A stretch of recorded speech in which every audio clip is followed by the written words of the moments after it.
Je blâme tes parents inutiles qui ne t'ont pas bien élevé. N'importe quoi. C'est pour ça que tu es venu dans ma boutique pour m'insulter. C'est mon père qui t'a ouvert cette boutique, mon oncle. Je me rappelle quand mon père t'a donné l'argent pour commencer cette affaire. Je me rappelle quand tes enfants venaient là-bas et restaient et mangeaient matin, midi et soir, mon oncle. Comment me traites-tu comme ça? Comment me traites-tu comme ça, mon oncle? Va-t'en de ce lieu. Non. Va-t'en de ce lieu. Non. Va-t'en d'ici. Non. Je ne te pardonnerai pas. Je ne te pardonnerai pas, mon homme. Je ne te pardonnerai pas. La présence d'un père et d'une mère dans la vie d'un enfant n'a pas de prix.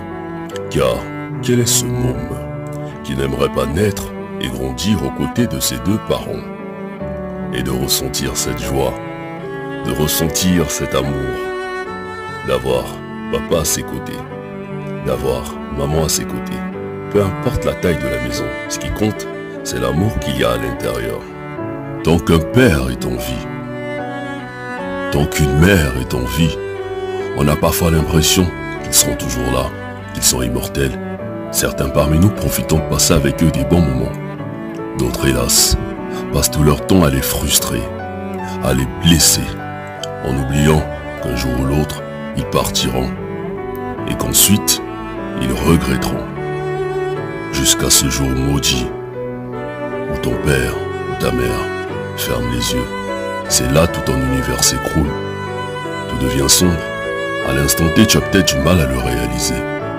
Non, je suis peut-être en train de rêver. Papa ou maman ne peut pas partir. Je ne peux pas permettre ça. C'est un cauchemar. Je dors. Je ne vais pas tarder à me rejeter. Je te rends compte finalement que c'est la réalité. Le jour où tu as la morgue ou au cimetière, le jour de l'enterrement.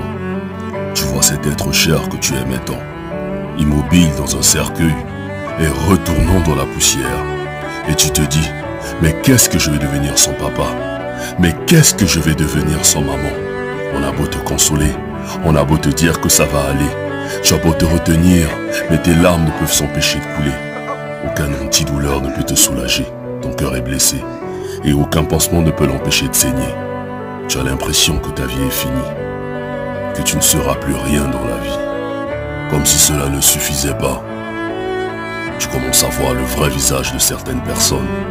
Les masques tombent, tu découvres le vrai visage des gens et tu te rends compte que depuis tout ce temps, tu étais entouré de personnes fausses, de personnes hypocrites qui souriaient avec toi parce que ton père était quelqu'un dans la vie, ou qui rigolaient avec toi parce que ta mère était une femme riche.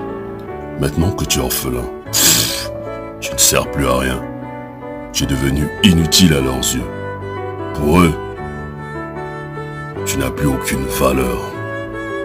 Alors certains membres de votre famille, comme des vautours, viennent parfois s'accaparer des biens laissés par le défunt. Vous les enfants, on vous crache à la figure. On s'en fout de ce que vous ressentez en ce moment-là. Tu te sens seul, tu te sens abandonné, tu te sens rejeté. Mais j'ai quand même deux bonnes nouvelles à t'annoncer. La première est que Dieu ne t'a pas abandonné. Ce n'est pas parce que tu es maintenant orphelin qu'il n'est plus à tes côtés. Il est là et il combattra pour toi, car il est le mari des veuves et le père des orphelins. La deuxième bonne nouvelle est que même en étant orphelin, tu peux toujours réussir. Michelle Obama a perdu son père très jeune, mais cela ne l'a pas empêché de devenir avocate, puis première dame du 44e président des États-Unis. Steve Jobs n'a pas connu sa mère, mais cela ne l'a pas empêché de mettre en place la marque Apple. Il n'y a pas que ces deux personnes qui ont réussi bien qu'en étant orphelin. Il y a Nelson Mandela, Gandhi, Malcolm X, LeBron James, Charlize Theron, Michael Jordan et encore bien d'autres. Ne reste pas à terre, tu es capable, je sais que tu te relèveras. Ton père est avec toi même s'il n'est plus de ce monde. Ta mère est avec toi même si elle n'est plus de ce monde. Dieu est avec toi, quant à toi qui as encore la grâce d'avoir tes parents en vie. Prends-en soin, donne-leur le maximum d'amour pendant qu'ils sont encore en vie. Car les parents sont uniques et irremplaçables.